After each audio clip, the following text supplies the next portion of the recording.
Bonjour. On va faire un live un peu spécial aujourd'hui. On va traiter d'un sujet qui a l'air complexe comme ça, mais qui est extrêmement important, qui est la question des hôpitaux. Et je ne sais pas si vous m'entendez bien, je vois pas vos commentaires. Je ne sais pas pour quelle raison.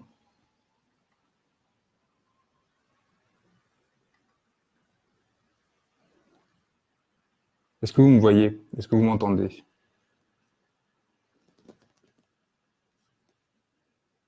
Alors un live sans qu'on se voit, sans qu'on s'entende, ça va être compliqué. Donc attendez une seconde. Je vais essayer de régler ça. Ça va vous permettre de se retrouver ensemble tous. C'est un événement important parce que on va pas parler de mes états d'âme cette fois, de ces bêtises qui jusqu'ici nous entretenaient. J'espère que vous m'entendez bien.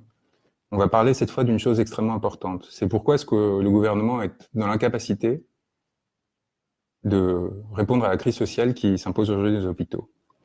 Alors on va faire un peu d'économie. Et il se trouve que moi j'ai la chance ou la malchance d'avoir fait exactement les mêmes écoles que nos dirigeants. Et donc d'avoir exactement les mêmes outils à disposition qu'eux, certains meilleurs qu'eux. Et donc je comprends parfaitement quels sont les artefacts qu'ils utilisent pour essayer de instrumentaliser, manipuler l'opinion et prétendre qu'il n'y a aucune solution possible quand il y en a. Si jamais vous ne m'entendez pas bien, j'arrive pas à voir vos commentaires, c'est catastrophique. Laissez-moi des cœurs négatifs, enfin des pouces vers le bas, parce que je vous vois pas en fait. Ah voilà, je vous vois, ça y est, ça marche. Je suis très heureux de parler avec vous. Bonjour à tous, pardon. Donc j'ai pas vu vos commentaires jusqu'ici. Donc la question qui se pose est la suivante. Il y a quelque chose que personne ne sait et donc aucun média ne parle. Et c'est un scandale, notamment parce que le service public, notamment, sans faire de l'idéologie, sans décider quelle proposition devrait être la meilleure, devrait au moins informer les Français sur ce qui se passe. La sécurité sociale, aujourd'hui, a fait cette année 12 milliards d'euros de bénéfices. Il y a 12 milliards d'euros d'excédent budgétaire de par la sécurité sociale. Comme vous le savez, il y a des mouvements de grève hallucinants qui sont en cours dans les hôpitaux, et non seulement dans les urgences, mais qui sont en train de s'étendre à tous les autres services, parce que les personnels sont à l'os. Ils sont épuisés et sont dans des circonstances qui leur empêchent de soigner nos concitoyens tout simplement normalement. Alors évidemment, c'est pas quelque chose qui touche à nos élites dirigeantes. On a vu cette une de Closer très importante cet été, avant que la directrice de rédaction, Laurence Piot, soit virée et doive partir parce que elle avait été rachetée par un fonds d'investissement vautour, le groupe Mondadori, qui détruit les médias qu'il rachète. Ils avaient fait cette une sur quelque chose qui avait pu sembler anodin, voire choquant à certains d'entre vous. C'était l'opération de madame Macron, Brigitte Macron-Trogneux, qui s'était fait une opération esthétique. Alors, on aurait pu se dire, quel est l'intérêt de cette information? De faire savoir cette information et de nous donner l'impression qu'on pénètre dans la vie intime et qu'on déride quelqu'un du fait de son âge avancé, etc. Cette information est importante parce que le lieu qu'a choisi cet individu pour se faire opérer, pour se faire soigner, n'est pas un lieu anodin. C'est l'hôpital américain. L'hôpital américain, c'est quoi? C'est un lieu privé qui permet aux personnes les plus favorisées de notre société, en particulier de Paris, d'aller prendre des soins à Neuilly, dans un endroit où ils ne seront pas confrontés aux difficultés que leurs propres politiques ont créées pour l'ensemble des autres citoyens. Donc, la femme du président de la République ne va pas se soigner dans un hôpital public aujourd'hui, ne va pas utiliser les hôpitaux d'État comme le ferait n'importe quel dirigeant d'un pays civilisé. Elle va dans des endroits privés pour prendre des soins, tout simplement pourquoi? Parce qu'elle considère, comme aujourd'hui de plus en plus de Français, que l'offre de soins n'est plus à la hauteur. Ça fait évidemment penser à quoi? Ça fait évidemment penser à tous ces potentats africains qui venaient se faire soigner à Paris au Val-de-Grâce, de l'époque où le Val-de-Grâce était encore un hôpital militaire, était encore un hôpital, et où on n'avait pas décidé de le fermer par économie, entre guillemets, et fuyaient, et continuent de fuir d'ailleurs, leur pays qu'ils avaient pillé et dévasté pour aller se soigner ailleurs dès lors qu'ils étaient en difficulté. Eh bien, aujourd'hui, c'est exactement la même chose en France. La femme du chef d'État va se faire soigner dans un hôpital privé. Or, donc, cette crise de l'hôpital privé, théoriquement, on pourrait se dire comment ça se fait qu'on n'attribue pas les moyens nécessaires à nos personnels soignants et hospitaliers, alors que chaque année, la sécurité sociale produit 12 milliards d'excédents qui pourraient être réinvestis non seulement dans l'hôpital et dans les personnels soignants, mais au-delà, du coup, dans l'économie réelle, ce qui produirait, en fait, si l'on connaît les théories keynésiennes, une sorte d'accroissement de l'activité dans l'ensemble de la population. Je vais vous parler d'un certain nombre de choses qui sont en fait le fruit de ce qu'on apprend, notamment à Sciences Po, à Normal Sup, et je vais vous montrer en fait comment ces personnes utilisent leurs connaissances non pas pour le bien commun, mais pour au contraire satisfaire les intérêts de leur classe et nous mettre en difficulté. Par exemple, le multiplicateur keynésien, c'est une notion très simple que tout le monde qui est accessible à tout le monde et qu'on n'enseigne pas à l'école aujourd'hui, notamment parce qu'il n'y a pas de moyens pour permettre à tout le monde d'avoir une base en économie et en sociologie dans ce qui permet de comprendre la société, ce qui fait que beaucoup de citoyens sont sous-informés et sous-formés pour participer à la vie politique de notre pays. C'est que le multiplicateur keynésien, en deux mots, c'est ce qui vous permet, quand vous investissez dans par exemple, une grande infrastructure ou dans un service public, de faire que cet argent qui est dépensé aille produire plus d'argent encore derrière. Tout simplement pourquoi ? Parce que vous allez créer de l'activité, vous allez permettre, en investissant dans une machine qui va être utilisée dans un hôpital, de soigner plus de personnes, ces personnes-là pourront être capables de produire à leur tour de l'argent et ainsi de suite. Donc, quand vous investissez dans un service public comme l'hôpital, le multiplicateur est extrêmement élevé. Ça vous permet, en gros, de créer de la richesse beaucoup plus que en comparaison aux dépenses que vous avez engagées. Et donc, en gros, ça permet de vous rembourser à terme très largement. Comment ça se fait que ces 12 milliards d'euros ne rentrent pas dans le financement de l'hôpital, qui est en crise et qui fait souffrir beaucoup de personnes, qui met en tension les personnels les plus précieux de notre société, les infirmières, les aides-soignantes, les médecins, et ne va pas justement, et va au contraire ailleurs. Où est-ce que va cet argent ? Cet argent va à une caisse qui s'appelle la CADES. La CADES, elle est détentrice d'une dette qui a pu correspondre à un total de 200 milliards d'euros à un moment, et qui aujourd'hui encore correspond à une somme de 100 milliards d'euros. C'est-à-dire que toutes les dettes de la sécurité sociale, de nos hôpitaux, de l'assurance chômage, etc., ont été regroupées dans un organisme qu'ils ont appelé la CADES, où il y a des hauts fonctionnaires très bien payés qui sont chargés de gérer cette chose. Ça n'a d'intérêt que de cet ordre-là, de façon à ce que l'on fasse rembourser, non par l'État directement, mais par cet organisme-là, cette dette importante. Dédicace au gouvernement Fillon, qui a créé une dette de 80 milliards d'euros entre 2009 et 2011, qu'il a déplacée dans la CADES, de façon à ce que l'on ait l'impression que cette dette n'était pas au budget de l'État. Alors évidemment, l'État est responsable en dernier ressort de cette dette, parce que sinon, qu'est-ce que ça provoquerait ? Ça ferait tout simplement que personne ne prêterait à cet organisme dont personne ne sait ce que c'est. Et donc aujourd'hui, cette dette, on s'est fixé pour objectif de la rembourser d'ici à 2025. C'est-à-dire, on s'est dit, la priorité absolue, c'est de se débarrasser de cette dette avant la fin de cette décennie, de façon à ce que on puisse redémarrer comme si de rien n'était dans la foulée. Et donc, on a décidé de reporter tous les excédents de notre système qui, en fait, fonctionne, contrairement à ce qu'on pense, mais produit des excédents largement, non pas dans l'investissement dans les hôpitaux, non pas dans le fait de payer nos infirmières, nos médecins, etc., dans le fait d'acheter de nouveaux équipements, dans le fait de soigner des personnes qui aujourd'hui sont en difficulté, qui meurent sur des brancards, qui sont complètement laissées pour compte, de financer la recherche médicale qui nous permettrait de comprendre pourquoi est-ce qu'il y a encore des maladies qui existent, voire se déploient dans ce pays, mais au remboursement de cette dette. Cette dette, donc, de à peu près 100 milliards d'euros, qui est séparée de la dette d'État, on a décidé qu'il fallait absolument la rembourser d'ici 2025. Pourquoi ? On ne sait pas trop. On s'est dit en fait qu'il fallait s'en débarrasser tout simplement parce qu'elle a été créée à un moment, la CADES, elle a été créée dans les années 90, à un moment on s'était dit ça va durer 5 ans. On a un petit problème là de conjoncture, économiquement on n'arrive pas à produire suffisamment de richesse, donc il faut créer ce truc à côté. Et en fait au fur et à mesure du temps, évidemment nos politiciens, nos gouvernants ont décidé de continuer à mettre des dettes dedans. Donc je vous ai dit, Fillon était extraordinaire, il avait fait 80 milliards d'euros, vous imaginez, en 2 ans seulement. Alors, un peu en partie pour compenser la crise, mais en gros surtout pour faire des artifices comptables délirants. Et donc en fait à un moment on s'est dit c'est plus possible. Nous cette dette on la paye comment notamment avec un truc qui s'appelle la CRSD que vous voyez tous pour ceux qui travaillent dans votre fiche de paie, qui correspond à 0,5% de vos revenus, et indirectement par la CSG qui a été créée aussi pour financer justement toutes les dépenses de la sécurité sociale au sens large. Donc chaque année, il y a en gros 10% des revenus des travailleurs qui sont produits lorsqu'ils sont salariés, qui vont au financement de la sécurité sociale, en plus évidemment de toutes les dépenses que l'on va engager individuellement. Pourquoi est-ce que ça pose problème politiquement? C'est-à-dire que M. Macron, comme sur beaucoup d'autres sujets, ne s'attendait pas à ce qu'il y ait une rupture majeure, c'est-à-dire que les personnels soignants ne supportent plus la situation dans laquelle ils s'étaient trouvés. Mon image est, pardon, la lumière est coupée, mais je reviendrai dessus après.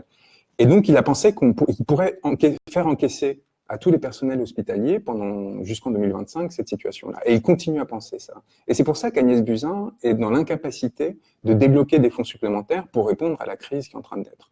On a quand même aujourd'hui une proposition du gouvernement qui consiste à verser 150 millions d'euros par an au personnel d'urgence notamment pour répondre à une crise.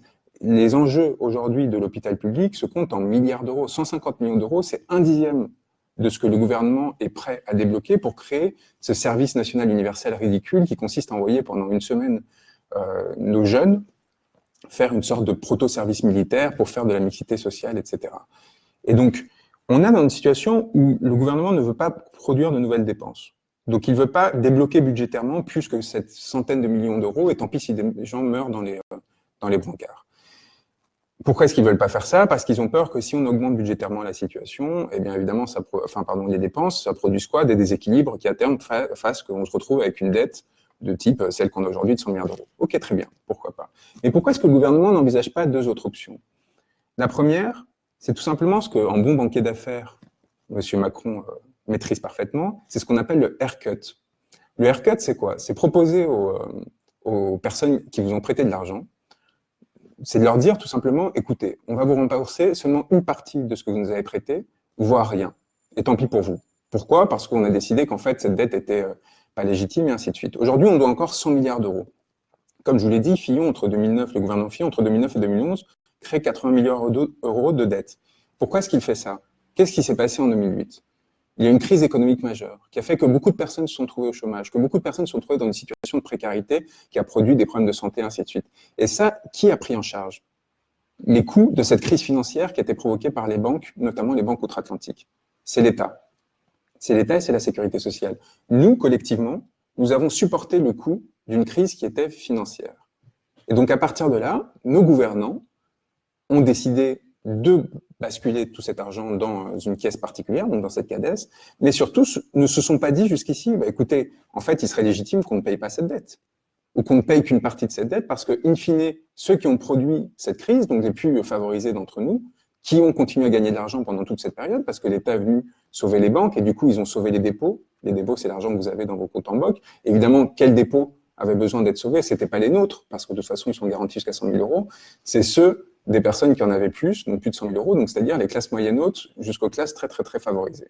Donc l'État, en fait, en 2008, est allé au secours des classes les plus favorisées. Ça nous a coûté collectivement quasiment 80 à 100 milliards d'euros. Pourquoi? Parce qu'on a dû payer toutes les personnes qui se retrouvent au chômage, et ainsi de suite. Et maintenant, il faudrait rembourser à qui? Aux personnes qui nous ont prêté de l'argent pour financer tout cela, mais qui nous a prêté de l'argent? Les banques, les marchés financiers. Qui est-ce qui a accès aux marchés financiers? Les personnes les plus favorisées de la société, parce que c'est celles qui ont déjà un capital à investir. Et donc, on se retrouve en fait à devoir payer à ceux qui ont provoqué la dette. Cette crise de la dette et ce chômage qu'on a dû financer. Et donc, on est dans une situation extraordinaire. Je suis désolé, il faut que je finisse cet exposé avant de lire ce que vous avez à m'écrire, parce que il faut que je reste concentré. C'est relativement, c'est pas complexe, mais enfin, il faut que je reste cohérent dans mes propos. Donc, Emmanuel Macron, qui a la crédibilité dans les marchés aujourd'hui, parce qu'il y a toute une série d'habitudes, de conformismes qui font qu'il donne l'impression qu'il ressemble à ces gens-là et qu'il n'ira jamais contre leurs intérêts, pourrait parfaitement dire, bon, bah, cette dette, on ne la paye pas ou on ne la paye qu'en partie. Pourquoi? Tout simplement parce que cette dette a été séparée de l'État. Et que les organismes, et si l'État est endetté et a besoin de se financer dans le marché public, c'est pas le cas de la sécurité sociale. La sécurité sociale, comme je vous le disais au début de ce live, elle est excédentaire. C'est-à-dire qu'elle n'a pas besoin de financement extérieur. Au contraire, elle dégage des excédents qui lui permettent de s'autofinancer, voire de construire un trésor de guerre qui lui permettra d'investir à l'extérieur. Donc, si jamais on cessait de payer, théoriquement, la dette de la sécurité sociale, donc la dette des hôpitaux, et que les 12 milliards d'euros qui sont destinés, les 15 milliards même, parce qu'ils continuent par un artefact budgétaire délirant, à retirer 15 milliards d'euros de la sécurité sociale chaque année pour rembourser cette dette. Ce qui fait évidemment que dans les hôpitaux, on a une pression énorme sur la gestion. On a l'impression de ne pas avoir d'argent dans les hôpitaux, et c'est ce qui provoque cette crise, alors même qu'en fait, il y a de l'argent qui est produit de façon massive.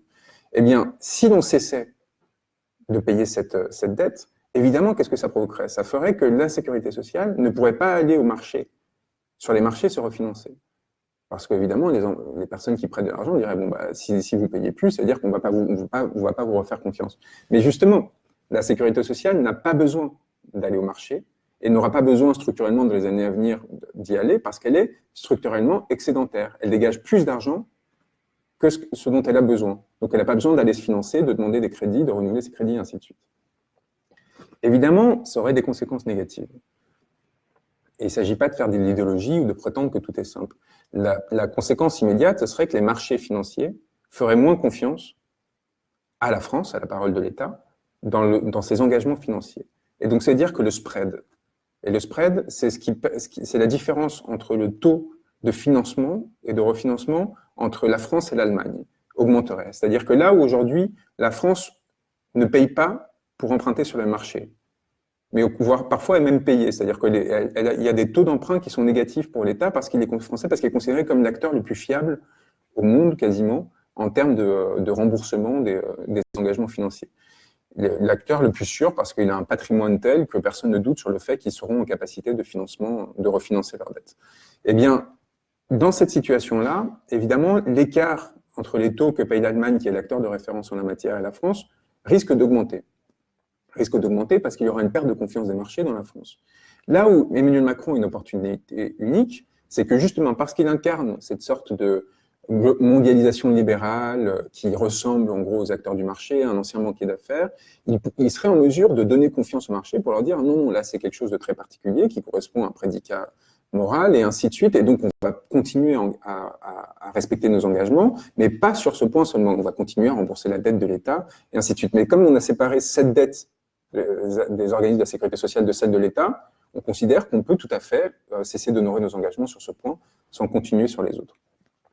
Pourquoi est-ce qu'à votre avis, il ne le fait pas? Il y a plusieurs avantages au fait de le faire. C'est d'une part que cette dette, elle est largement détenue à l'étranger. C'est-à-dire qu'on réinjecterait avec les 12 milliards par an de l'argent dans l'activité nationale, ce qui produirait plus d'activité dans l'économie nationale, ce qui produirait des emplois, de la production de nouvelles machines et ainsi de suite. Et ceux qui perdraient du capital, qui est un capital virtuel, parce que c'est des obligations, ce serait en partie des acteurs étrangers. Sauf que le problème, c'est que les autres acteurs qui vont perdre une partie de leur capital, ça va être les Français les plus favorisés, qui ont aussi investi dans les marchés financiers, qui eux-mêmes ont investi dans cette dette, et notamment les banques.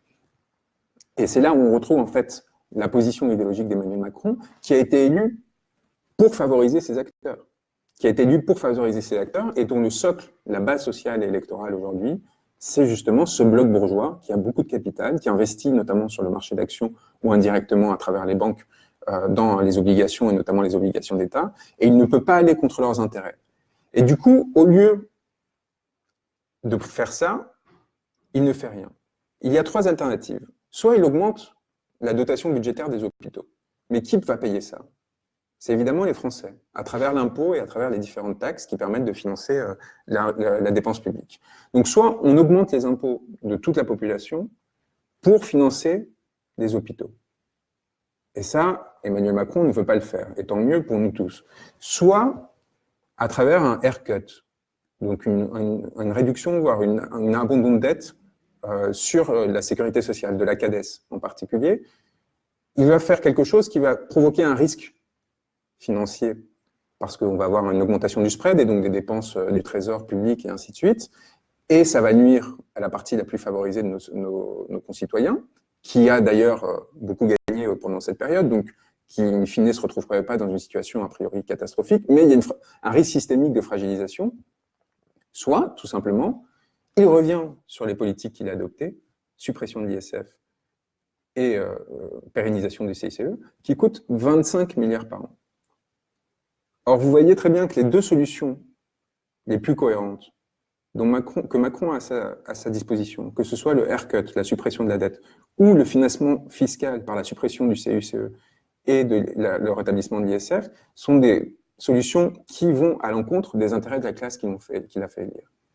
Et donc, à partir de là, ça produit quoi? Ça produit une paralysie où le gouvernement s'accroche au fait de tenir au statu quo jusqu'en 2025, parce que par ailleurs, il ne veut pas augmenter les impôts parce qu'il a peur de son impopularité, et il espère que les personnels hospitaliers vont encore encaisser 6 ans de plus la dégradation de leurs conditions de travail, de façon à ce que dans 6 ans, une fois la dette remboursée, donc les intérêts des plus puissants de cette société protégés, l'on puisse à nouveau recommencer à réinvestir dans les hôpitaux, dans le personnel public, dans les services publics en général. C'est une situation complètement absurde et aberrante. Vous voyez bien en fait qu'il y a là un problème idéologique, ou en tout cas tout simplement d'intérêt, qui nous met dans une tension qui fait que le gouvernement en fait est obligé de lâcher 150 millions d'euros ici ou là pour essayer d'apaiser la chose en espérant que ça va tenir. Ça montre aussi une absence d'humanité et de conscience de la situation qui est explicable par le fait que ces personnes vont se soigner à l'hôpital américain et pas comme nous tous à l'hôpital public, et qui ont évidemment accès à toutes les facilités médicales et hospitalières qu'il faut pour se trouver bien soigné. Il y a quand même quelque chose d'incroyable, c'est-à-dire que le CICE a été créé notamment pour compenser l'augmentation, je suis désolé, hein, c'est des gros mots, c'est des acronymes qu'ils adorent utiliser, a été créé notamment pour compenser l'augmentation de la CSG, qui elle-même a été créée pour financer la sécurité sociale. C'est-à-dire qu'ils se sont embrouillés dans des techniques budgétaires complètement délirantes, d'une façon où ils créent en fait des sortes de structures qui se superposent les unes aux autres et qui les empêchent complètement en fait de résoudre la situation actuelle qui, encore une fois, je le répète, n'est pas due à un manque de moyens, mais à une dette qui est illégitime, que l'on pourrait rembourser si l'on souhaitait continuer à fonctionner comme auparavant, c'est-à-dire par exemple en continuant à payer notre dette, mais qu'est-ce que ça aurait comme conséquence? Ça voudrait dire qu'il faudrait mettre fin au CICE, donc ça voudrait dire que les charges augmenteraient sur les grandes entreprises et les entreprises moyennes, ce qui veut dire qu'il y aurait un risque, même minimal, sur l'activité, et aussi une perte de financement pour les plus aisés de notre société.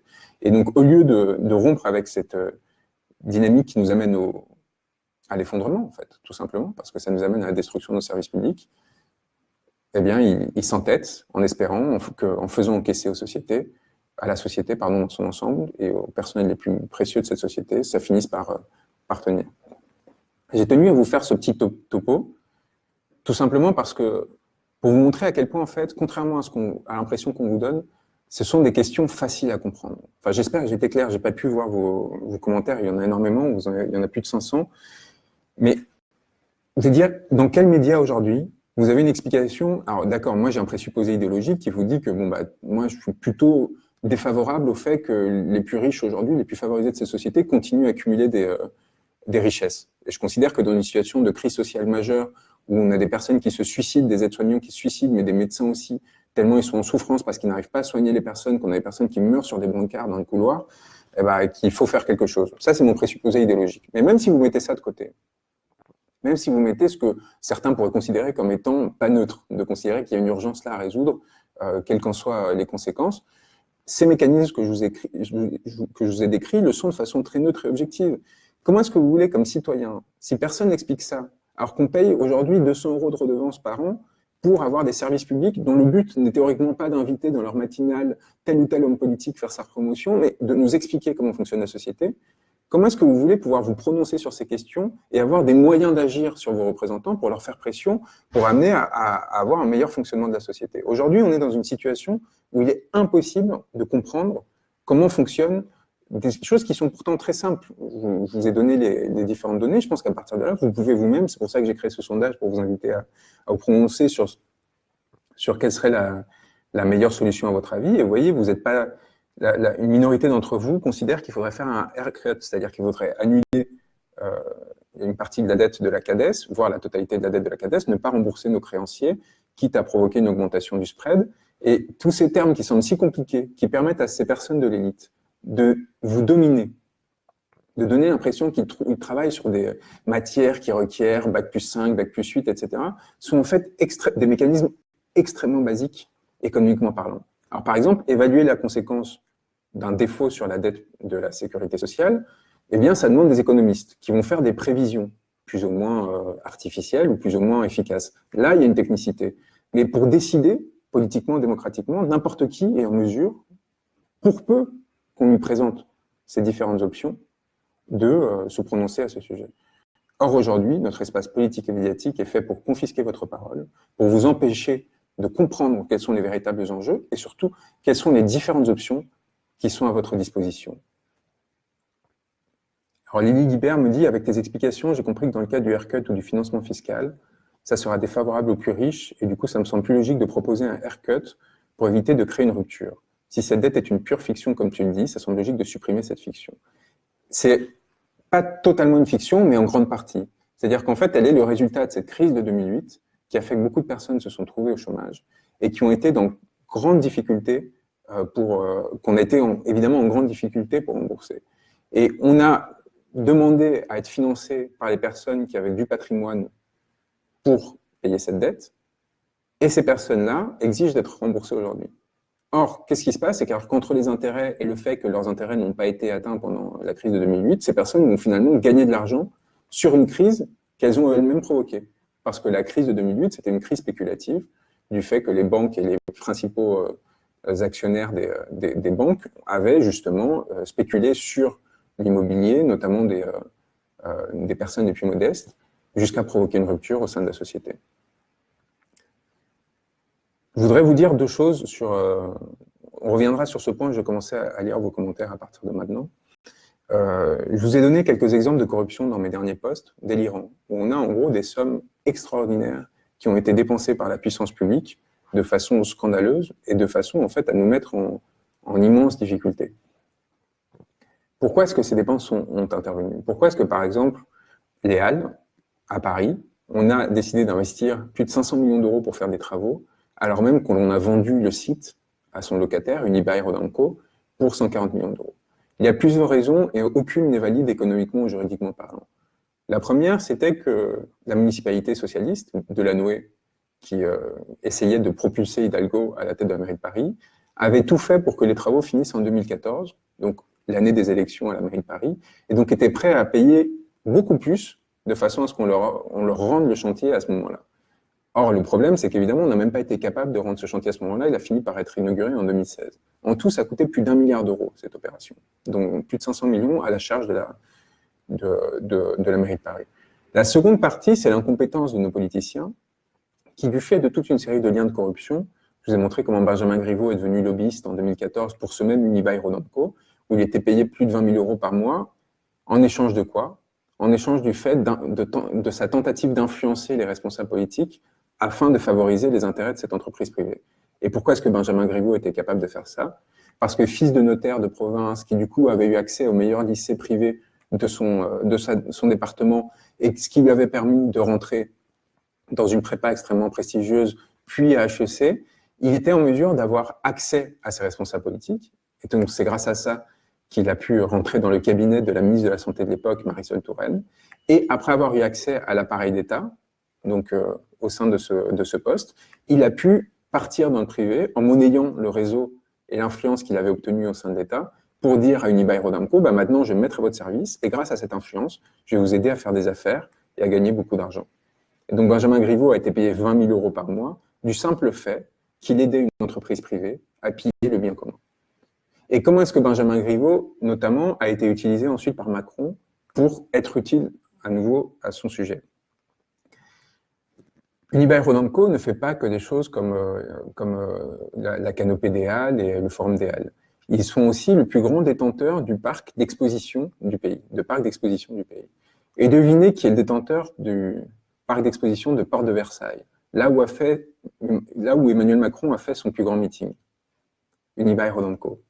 Et qui est-ce qui a été chargé, et ça c'est les Macronix qui le montrent, et là encore aucun journal n'a jamais repris, qui est-ce qui a été chargé de négocier avec Unibail-Rodamco le fait d'avoir à payer beaucoup moins la location de cet énorme espace, qu'Emmanuel Macron n'aurait pas pu investir autrement, qui a été déterminant pour accroître son image de présidentielle, pour donner une impression de puissance à l'ensemble de ses concitoyens, comme l'avaient été ses visites à la Halle Fraissinet, à l'école 42 avec Xavier Niel, puis à Las Vegas, pour donner l'impression d'être un président moderne et ainsi de suite, alors qu'il n'était pas du tout. Eh bien, c'est ce même Benjamin Griveaux qui a négocié avec son employeur d'alors, Unibail-Rodamco, enfin son ex-employeur, parce qu'il avait été entre-temps re-recruté par Emmanuel Macron à 6 000 euros par mois pour la campagne, une ristourne qui lui permettrait d'en effet organiser ce meeting impressionnant et d'avoir une sorte d'avance, de construire une avance supplémentaire sur sur les candidats et les concurrents, ses concurrents. Je raconte un peu dans Crépuscule comment ça s'est mis en place au niveau de l'oligarchie, avec Xavier Niel, avec Bernard Arnault, avec Lagardère. Mais là où il faut rentrer pour comprendre comment fonctionne ce système, c'est comment est-ce qu'ils utilisent des gens relativement médiocres, comme Benjamin Griveaux, qui pour une raison ou une autre ont eu accès aux meilleures écoles de la République, et donc à l'entre-soi parisien, pour, à partir de là, obtenir un accès aux ressources publiques et travailler sur le jeu politique de façon à l'influencer et à obtenir qu'à un moment, que des politiciens qui le défendent se trouvent à une position de pouvoir et puissent signer, prendre des décisions, comme celle qui a favorisé Unibail-Rodamco, qui, je vous le rappelle, a été cédée par la mairie de Paris pour 140 millions d'euros, alors que la mairie de Paris dépensait 600 millions d'euros pour le rénover au même moment. C'est-à-dire que donner ces 100 000 m² de galeries marchandes à Unibail-Rodamco nous a coûté 400 millions d'euros. Je ne sais pas si vous vous rendez compte de la chose. Et comment est-ce qu'on a fait ça? Non pas avec un appel d'offres, hein, non pas avec une procédure transparente, et ainsi de suite, mais par une cession, tout simplement, sans appel d'offres. Donc on peut, sur des contrats qui équivalent à l'équivalent de, si on prend en fait sur des décennies, des milliards d'euros, on peut céder au cœur de Paris, tout en payant 440 millions d'euros de plus, à un acteur privé, 100 000 m² de galeries commerciales, et ainsi de suite. Et quels sont ces deux acteurs? Eh bien, c'est un acteur Unibail-Rodamco qui recrute des politiciens avant, après leur carrière, pour essayer de corrompre leur parti politique et les personnes qui travaillent avec eux. Et de l'autre côté, la mairie de Paris, qui avait absolument besoin d'une réussite, entre guillemets. Et c'est là le dernier point, c'est que quand vous allez au Halles aujourd'hui, vous voyez que c'est un lieu atroce, désespérant. Vous rentrez dans une sorte d'immense centre commercial, sans aucune vie, esthétiquement très contestable, où tout est fait pour vous faire consommer, dans un lieu qui aurait pu être investi pour faire vivre la société, la cité, et pour vraiment donner une dynamique à un centre de Paris qui est en train de se mourir d'inanition, tant la concentration de richesse y devient alarmante, et évidemment le manque de diversité se fait sentir. Eh bien, cette sorte de concupiscence complètement scandaleuse, qui ne fait l'objet d'aucune investigation, c'est-à-dire que la Cour des comptes régionale a dénoncé ce contrat, mais rien de plus. Pas de procès, pas de mise en prison, pas de détention provisoire, ne serait-ce que pour établir la responsabilité, qui nous a fait perdre 400 millions d'euros et 100 000 euros et 100 000 m² pardon, de galeries commerciales au centre de Paris. Qui est le responsable? Et il aurait fallu revenir sur les contrats qui ont été signés en 1976, avec Unibail à l'époque déjà, et comprendre justement comment ces liens de corruption s'étaient mis en place. Eh bien, rien de tout ça n'a été fait, et on se retrouve aujourd'hui donc dans une situation qui évidemment du coup devient précaire pour les finances publiques, parce qu'à ça, vous rajoutez toutes les opérations de privatisation, vous rajoutez évidemment toutes les opérations de corruption au niveau national, comme le Grand Palais, comme j'en parlerai bientôt, enfin je préfère ne pas vous le dire maintenant, mais je continue à vous sortir des affaires qui sont intéressantes dans les jours qui viennent. Et qu'est-ce que vous retrouvez en 2020 comme candidat à la mairie de Paris? Eh bien, Anne Hidalgo et Benjamin Griveaux. C'est extraordinaire, non? Et après qu'on veut nous parler de démocratie. Donc, qu'est-ce qu'on peut faire? Encore une fois, moi, je suis en train de vous dire, si j'ai adopté une perspective qui est d'apparence révolutionnaire ces derniers temps, c'est bien parce que je vois bien qu'à l'intérieur du système, il est très très difficile de provoquer des ruptures. Et si on en veut beaucoup aujourd'hui aux médias, que l'on considère comme incapables de s'opposer à cette sorte de délirante accumulation de privilèges et de bénéfices, c'est bien parce qu'il n'y a pas de force politique qui soit capable aujourd'hui de proposer une alternative et de relayer ce mécontentement. Et donc on est en fait dans une aporie si on reste à système constant. Et c'est pour ça qu'en fait la pression populaire est extrêmement importante. Vous me demandez quand sera-t-il possible de se poser à une table avec Mme Taubira, M. Montebourg, M. Ruffin, M. Hulot. M. Montebourg, je vous l'ai déjà raconté, a essayé de me corrompre en me proposant 100 000 euros alors que j'étais au RSA pour essayer de détruire Drahi. Bonne intuition, hein, le fait de s'attaquer à un oligarque.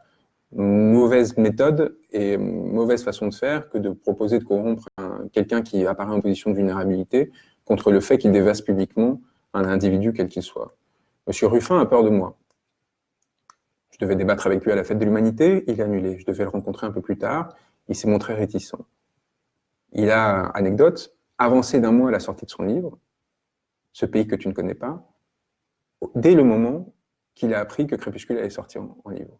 Parce qu'il se considère en concurrence avec d'autres personnes. Au lieu d'essayer de travailler, faire un destin commun, il est dans une névrose présidentielle qui gâche, à mon avis, le travail qu'il fait depuis très longtemps et qui provoque en fait une aporie majeure dans son élaboration. Je sais, vraiment de source sûre, car c'est mon éditeur qui travaillait auparavant chez l'éditeur de François Ruffin, qui se l'est fait dire tout simplement par son éditeur. Ils ont voulu essayer de saboter la sortie d'un ouvrage qui était pourtant déterminant, je pense, pour réveiller les consciences, de façon à construire leur carrière politique.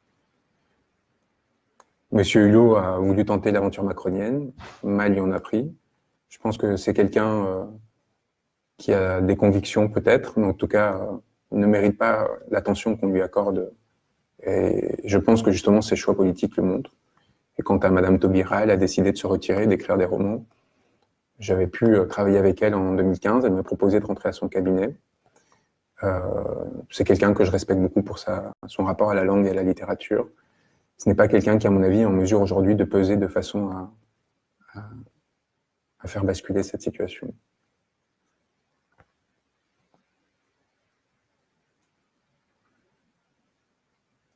Vous me parlez d'individus, vous me parlez de boulot, vous me parlez de Quatennens.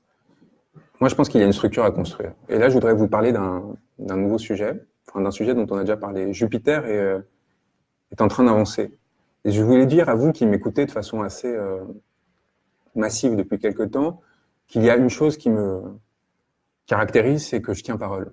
Je ne lance pas des idées en l'air. Que ce soit Jupiter, une idée de squat dont je ne répéterai pas la qualification aujourd'hui parce que ça risque d'alerter nos décideurs, ou surtout une école qui va être, selon moi, l'anti-Sciences Po, et dont le live actuel vise à vous donner une idée des matières qui seraient enseignées, c'est-à-dire vous permettre de comprendre et permettre à tous les gilets jaunes et à toutes les personnes qui sont nées aux politiques ces dernières années d'avoir accès au savoir auquel nous, fils d'une élite privilégiée, avons eu accès en étant formés à Sciences Po, à Normal, etc., de façon à pouvoir vous donner la possibilité de vous exprimer en propre au sein de la société, ne plus dépendre de personnes qui parleraient en votre nom.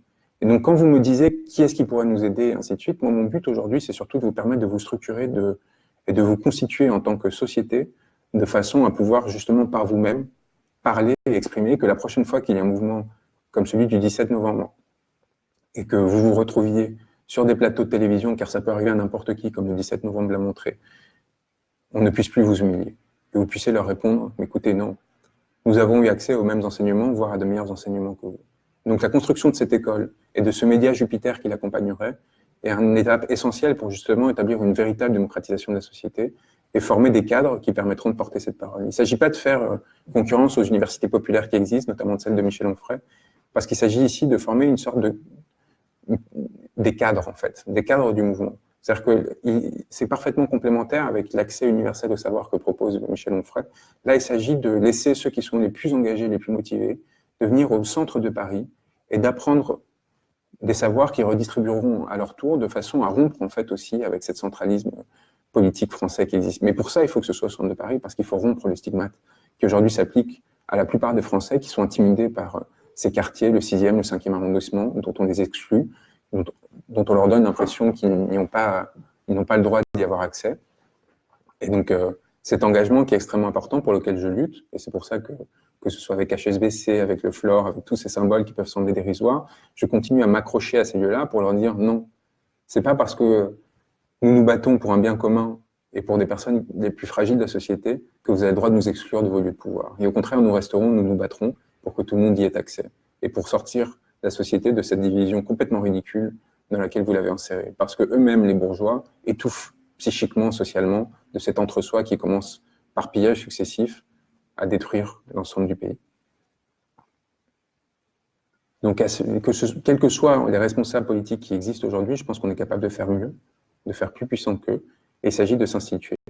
Je vous ai jamais parlé de ça, mais il y a un comité de soutien qui a été créé en janvier à mon égard, au moment où, en gros, le gouvernement, par le truchement de la porte-parole du groupe En Marche, Aurore Berger, me menaçait de poursuite pour incitation à commission de crimes et de délits. Ce comité de soutien, qui s'appelle Comité de soutien de Juan Branco, je l'ai découvert relativement tardivement et je m'y suis impliqué ces dernières semaines. je veux en faire le bastion à partir duquel construire ces initiatives. Et je pense que les plus engagés et motivés d'entre vous devraient s'y inscrire et voir en fait ce que l'on y partage et les projets que l'on est en train de monter. Car Jupiter, pour moi, par exemple, ce média que l'on veut créer, n'aura de sens que si on arrive à impliquer l'ensemble des personnes qui vivent dans différents groupes de Gilets jaunes notamment. On fait remonter leurs ressentis, on écrit sur ce qui leur arrivait, parce que c'est passé par l'écrit. Et c'est là où encore on voit qu'on est sur une société vivante, qui a une capacité justement à énoncer des choses, et non pas, comme le disait Macron, des sociétés d'analphabètes, dès qu'il parle d'illettrés, dès qu'il parle des plus fragiles, et que l'on peut, à partir de là, en fait, traiter l'information tout au long dans l'intérieur, enfin, sur l'ensemble des territoires, et la faire remonter de façon à ce que les gens aient un média qui lui appartienne, et non pas aient des parigots qui viennent de temps en temps en province ou aient des correspondants qui expliquent ce qui se passe à ce niveau-là. Et donc, cette construction collective, on est en train de la faire, et je vous avais dit que j'investirais une partie de ce qui m'avait été donné, voire la totalité selon les besoins qu'on ait grâce au succès de Crépuscule. Je pense que c'est extrêmement important de remettre en jeu ces sommes que vous m'avez données en grande partie par solidarité. Et donc, je pense qu'il faut absolument construire à ce niveau-là. Maintenant, je vais répondre à des questions. En attendant que vous m'en posiez, alors il y a Mehdi qui dit « Là, je suis à l'hôpital depuis le 10 septembre, étant patient depuis plus d'un mois. Je peux dire que c'est de la merde. Manque de personnel et même de matériel, même les pansements viennent à manquer. » On est en France, on est dans la 6e puissance mondiale. Alors que Brigitte Macron et compagnie ne se rendent pas compte parce qu'ils vont à l'hôpital américain on est dans cette situation-là, c'est une chose. Qu'ils décident de le prolonger pendant des années pour faire plaisir à leurs amis financiers en remboursant cette dette, qui pourrait parfaitement être soit partiellement effacée, soit payée d'autres façons, tout en débloquant des fonds pour investir dans nos services publics, c'est du délire. C'est un appel à la révolution. Et si on a été si radicaux le 17 novembre, à partir du 17 novembre, et si on risque de le redevenir très rapidement, c'est bien de se faire. Je vais vous dire un mot sur moi.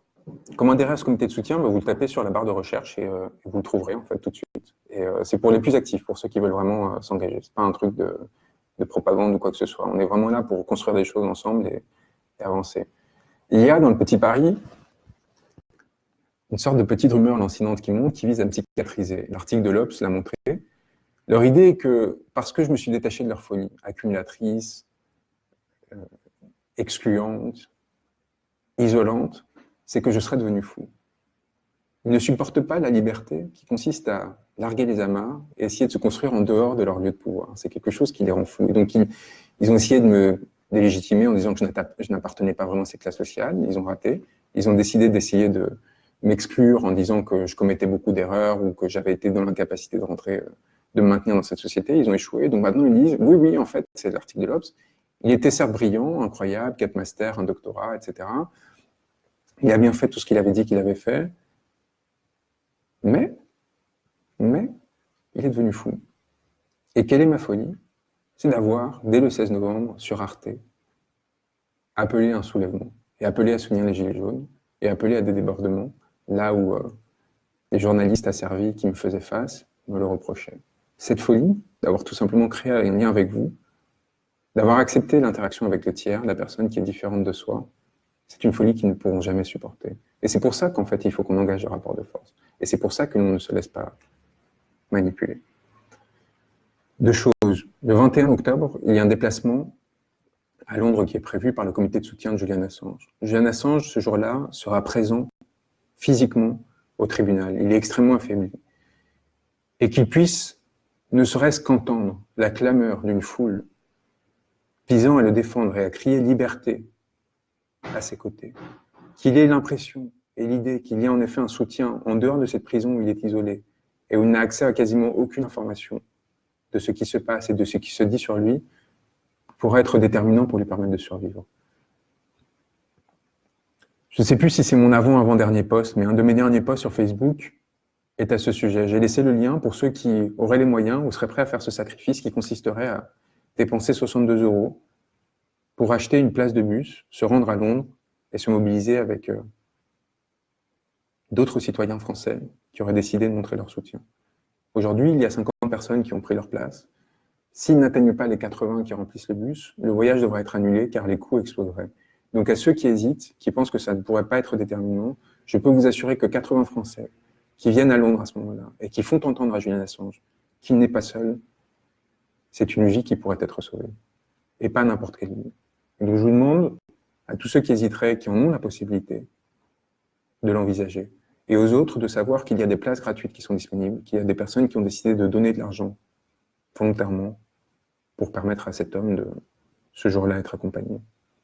Cet homme que l'on a essayé aussi de psychiatriser, dont on a essayé de montrer qu'il était pris d'une folie furieuse, celle qui consistait à avoir rompu avec l'appareil dominant pour servir la vérité. Eh bien, je pense qu'il faut qu'on lui montre qu'il est légitime le chemin qu'il a suivi. Est-ce que vous avez des questions ou est-ce que... Ah, je n'ai qu'un tiers dans le visage, attendez, je vais essayer de rétablir la lumière. Non, elle marche. Ah si, elle marche, voilà. Moi, mon projet maintenant, vous le savez, il y a 3 livres qui sont sortis en octobre, Crépuscule en poche, contre Macron, qui est la version théorique de Crépuscule, et un livre signé Branco qui a été écrit sur moi et qui est très émouvant. Il y a surtout le livre de Maxime Nicole qui sort le 14 novembre, qui vise à présenter surtout à la bourgeoisie qui était cet homme qui a été présenté dans les médias, vous savez qu'il ne l'est pas, comme un dangereux fasciste, complotiste, etc. J'ai fait une préface à ce livre qui est extrêmement importante, je pense, et qui vise à rendre hommage à ce mouvement des Gilets jaunes qui nous a tous protégés. Il y a évidemment un cabinet d'avocats dans lequel je continue à exercer. Extrêmement important. Il y a le compte Twitter pour ceux qui veulent me suivre où je commente toute une série de choses qui ne sont pas forcément partageables sur Facebook. Et il y a surtout, très rapidement, demain, une alternative politique à construire. J'aimerais bien monter avec vous tous qui vous êtes engagés des structures qui nous permettent notamment de différencier, de distinguer, oui, ceux qui, justement, se sont distingués pendant ce mouvement. J'aimerais que l'on crée des insignes qui seraient attribués de façon collective aux personnes qui ont pris des risques, qui se sont engagés pour des proches, ou des moins proches, qui ont protégé des personnes pendant les manifestations, qui ont enclenché des gestes qui nous semblent honorables. J'ai envie qu'on se sente fier à nouveau de ce que l'on a fait, après avoir été si humilié par les personnes que l'on a inquiétées. Je crois fondamentalement à une bascule politique dans ce pays. Et je n'ai aucun regret dans le fait d'avoir présenté cette perspective qui a semblé radicale à cette époque, mais qui était essentielle pour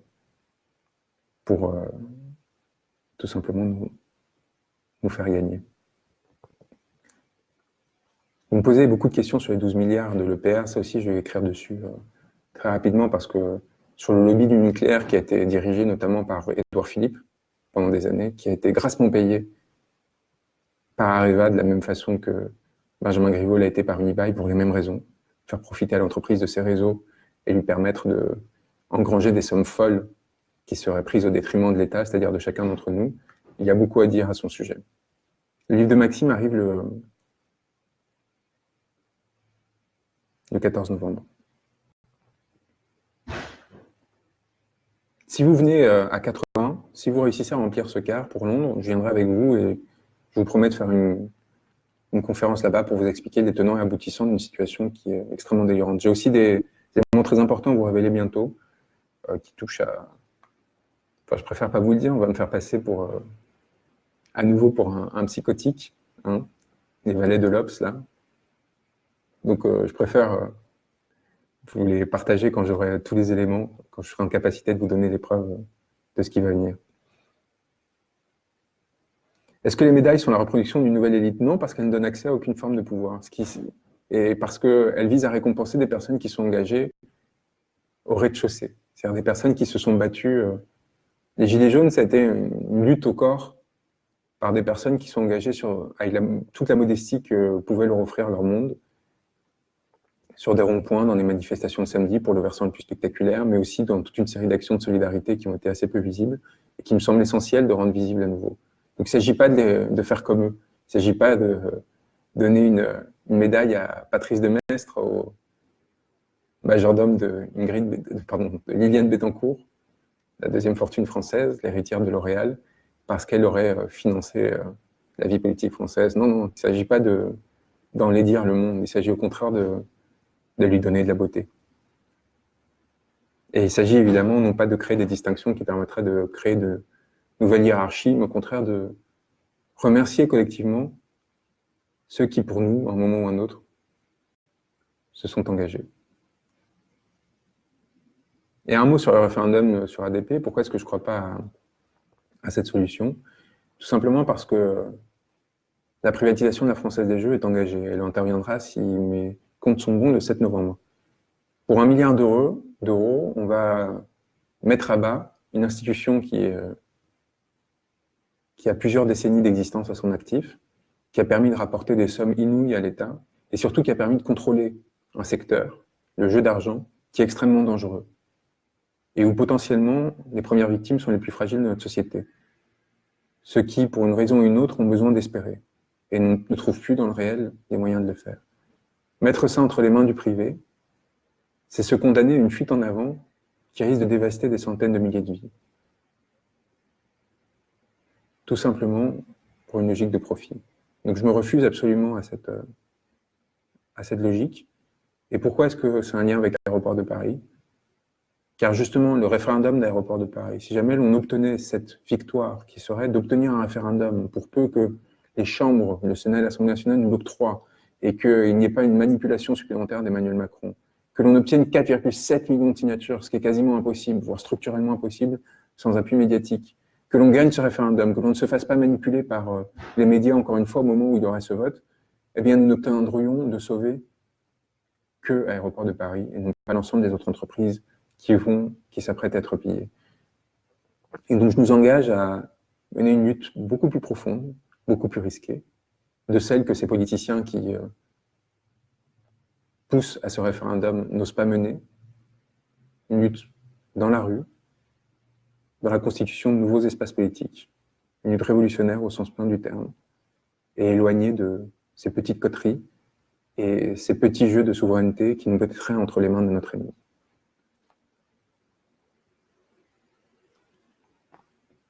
On va avancer, et je vous promets qu'on est au début d'un chemin qui va nous mener extrêmement loin. Le tremblement que révèle un article comme celui de l'Obs est extraordinaire. Il nous donne une puissance magnifique. Ils ont tremblé. Et ils ont tremblé pourquoi? Parce que, comme j'explique dans la postface de Crépuscule, leur jardinier, leur secrétaire, leur chauffeur commencent à parler. Et quand les élites n'ont plus les moyens d'asservir les personnes qui sont au plus proche de leur intimité, quand ils n'ont plus la capacité de s'assurer qu'ils resteront à leur service, eh bien, je peux vous dire que ces personnes commencent à trembler. Et qu'un Bernard Arnault, détenteur de 100 milliards d'euros de fortune, dont l'écart entre un millionnaire et lui est 1000 fois plus important que ce qui nous sépare d'un Somalien aujourd'hui, ne soit plus capable aujourd'hui de sortir dans la rue sans 8 gardes du corps, c'est peut-être notre plus grande victoire. Que le monde soit obligé de mener des opérations de communication ridicules, visant à donner l'impression qu'il serait indépendant parce qu'il n'a pas été racheté par Kretinsky, alors qu'il est entre les mains d'un ancien proxénète et d'un banquier d'affaires, c'est notre plus grande victoire. Que Mediapart annonce qu'il va basculer dans un système de fondation, alors qu'il prétendait qu'il n'avait jusqu'ici aucun problème d'indépendance, et qu'il allait se défaire de ses actionnaires jusqu'ici tolérés, c'est la plus forte de notre victoire. Et ce n'est qu'un début. C'est le simple fait que malgré l'impression qu'ils donnent, ou qu'ils cherchent à donner, comme quoi ils ne nous écouteraient pas, comme quoi tout cela leur serait indifférent, ils sont en train de trembler. Pour le bus, encore une fois, je vais mettre le lien. Il est sur mon profil. Si vous regardez le post sur Assange d'avant-hier, il est extrêmement important que vous le suiviez. Et sur le départ à l'étranger de ces individus, je peux vous assurer que si nous nous approchons un jour du pouvoir, d'une façon ou d'une autre, la première chose à faire sera de leur prévenir que, où qu'ils aillent, nous irons les chercher. Pourquoi? Parce qu'ils nous l'ont demandé. Bonne soirée.